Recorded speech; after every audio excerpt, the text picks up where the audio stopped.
Hello there, and welcome to another episode of Cara's Fast Natural English podcast. Today, I want to talk to you a little bit about Scotland, being Scottish, and speaking Scottish. So, you probably don't know, or maybe you do. I was born in Scotland, and I lived in Scotland until I was about 12 years old. And I was in Scotland last week to see my parents. So my accent is kind of a mixture.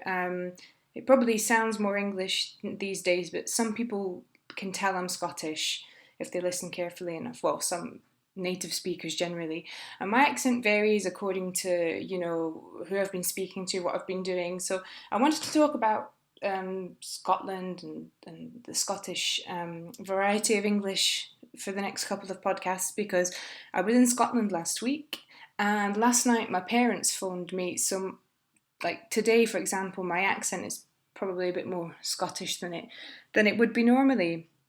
So it seems like the right time to kind of discuss some differences between Scottish English and English, if you'll allow me that expression. So when I moved to England, actually, well, I mean, I didn't have that strong a Scottish accent, but people kept telling me, "Oh, we can't understand you," etc., etc. So, gradually I lost my accent, and I also lost some words that are specific to the Scottish variety of English, and that's what I want to talk to you about today. More about vocabulary and words rather than accent, although I will come to accent next time. So, just for a bit of background, so in Scotland there are two languages.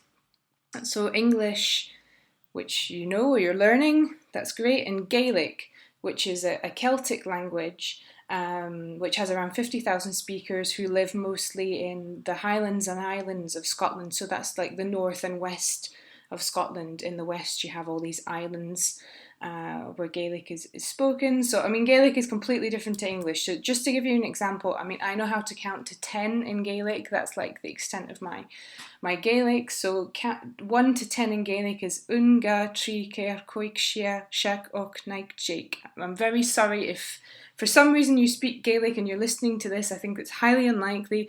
But if you are, I'm really sorry for the pronunciation, which is probably all wrong, but I mean, you can hear that obviously 1 to 10 in Gaelic sounds completely different to 1 to 10 in English. Now, so we've got English, Gaelic, and then there is this other. Now, some people call it a language. For some people, it's a dialect. It's Scots. I mean, I'm going to just call it a dialect for today. So, Scots is what we speak in lowland Scotland. And I mean, if you understand English, you can understand Scots, although it's true that it does sound quite different to standard English. I mean, for you as a language learner, you probably wouldn't understand someone speaking what we call broad Scots, which is really the kind of the maximum version of Scots where people use, all the dialect words and all the accent features that can be hard to understand. I never spoke like that, but there are some words and expressions that I kind of understood their significance in the Scots language when I actually moved to England. So I'm going to take you through 4 of those. So the first one is, in Scotland there are 2 ways to say yes. Obviously you can say yes or yeah, as you would in other varieties of English, or, and this is what you do when you are Scottish, really Scottish, you say I. So not I like the pronoun, personal pronoun. No, it's written A-Y-E, I. So when you speak to someone, you're speaking to someone Scottish when they say to you something like, oh I, instead of oh yes. Because I is just naturally how you would say yes in Scotland. And I think I knew that I had kind of lost my Scottish English when I realised that I was saying yes all the time instead of I. So that's the first example. And there's another word that, I just thought everybody said this word when I kind of first moved to England. So the word is Scalf, and a Scalf is it's like a little piece of wood that gets under your skin. Sometimes that happens when you pick up like a piece of wood and you have to take it out with tweezers, and in like standard English that would be a splinter. Okay, but I thought everybody said Scalf, but that's a really Scottish word. There's also a word in this list that I didn't realise it was originally Scottish, and it's actually a word that's used throughout the UK. And this is the word is a skiver. So a skiver is somebody who does everything they can to avoid doing some work. And there's also a verb and a phrasal verb. So the verb is to skive or to skive off. So for example, once, and I've only done this once, I skived off school. So that meant that I didn't go to my classes that day. Very naughty.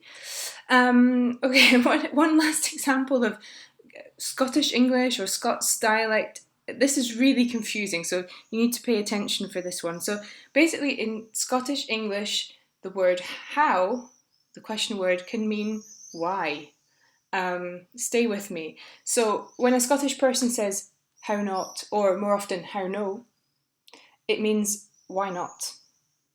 Okay, so that's just the most confusing example in Scottish English. Okay, so if you're on the blog, or if you're not on the blog, go to the blog, www.leo-listening.com/blog, and I've added some more Scottish words and expressions and also some exercise and things like that to go with the podcast. So please go on that if you want to take this a bit further. And then next time I'll be talking a bit more about Scottish accents. What is it in the pronunciation, the way we say things in Scotland that makes it different to other varieties of English? Okay, so till next time, thanks very much for listening. Bye.